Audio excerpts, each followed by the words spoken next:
இயேசு கிறிஸ்துவின் பரிசுத்த நாமத்தில் உங்களை அன்போடு வாழ்த்துகின்றேன். ஆரோக்கியத்திற்கான ஆலோசனைகள் என்ற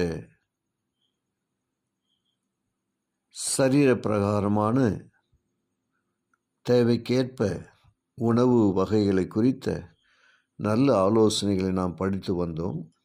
இன்றைய நாளிலே மனதிலும் ஆத்துமத்திலும் ஏற்படும் கேடுகள் என்ற சிறிய தலைப்பின் கீழாக ஒரு சில ஆலோசனைகளை நாம் கேட்போம். சரீர நோய்களை விட மாம்ச உணவினால் ஏற்படும் ஆவிக்குரிய தீமைகள் குறைவானவை அல்ல. புலால் உணவு சுகத்துக்கு கேடு உண்டாக்கும்.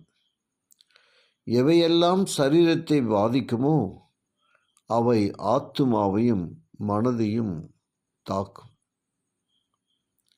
மாம்ச உணவு குணத்தை மாறச் செய்து மிருக சுபாவத்தை பலப்படுகிறது.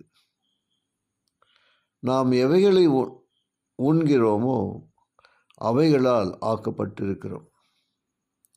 அதிக மாம்சம் உண்பதால் புத்தி கூர்மை மந்தப்படுகிறது. ஒருபோதும் மாணவர்கள் மாம்சத்தை ருசி பாராதிருந்தால் தங்கள் பாடங்களில் மிகவும் திறமைசாலிகளாக விளங்குவார்கள். மாம்ச உணவு அருந்தி மனிதன் பலமடைந்தால் அதே விதத்தில் மனோசக்திகள் குன்றிவிடுகின்றன.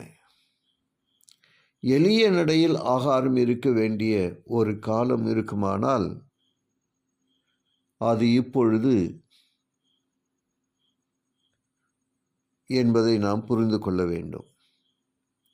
நமது பிள்ளைகளுக்கு அவர்களுக்கு முன் மாம்ச உணவை வைக்க வேண்டாம்.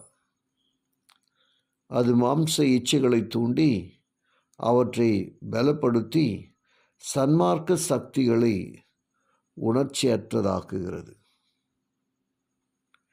கிறிஸ்துவின் அதிசீக்கிர வருகையை எதிர்பார்க்கும் மக்களுக்கு இடையில் பெரிய சீர்திருத்தம் காணப்பட வேண்டும்.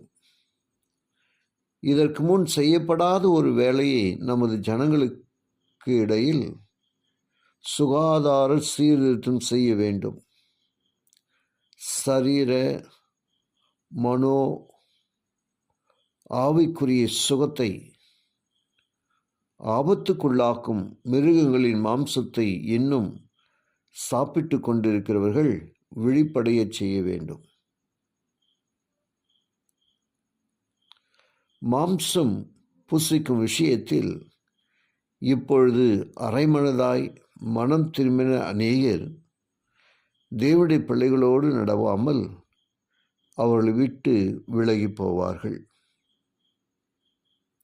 அன்புக்குரிய தேவ ஜனமே, இப்படிப்பட்ட சிறிய சிறிய ஆலோசனைகள் நம்முடைய வாழ்க்கையில் மாற்றங்களை கொண்டு வரும். அதற்காக நாம் தேவனை ஸ்தோத்திரிப்போம். தொடர்ந்து நாம் ஆலோசனைகளை பெற்றுக்கொள்ள தேவன் கிருபை செய்வாராக. ஜெபிப்போம். கிருபையுள்ள நல்ல பிதாவே, உமக்கு நன்றி சொல்கிறோம். இந்த நாளிலும் உம்முடைய கிருபையினால் நாங்கள் எவ்விதமான ஆலோசனைகளை பெற்றுக்கொள்ள வேண்டும் என்று கற்பித்த தயவுக்காக ஸ்தோத்திரம். கேட்டு ஒவ்வொருவரையும் ஆசீர்வதிங்க. இயேசுவின் வழியாக ஜெபிக்கிறேன் நல்ல பிதாவே. ஆமேன்.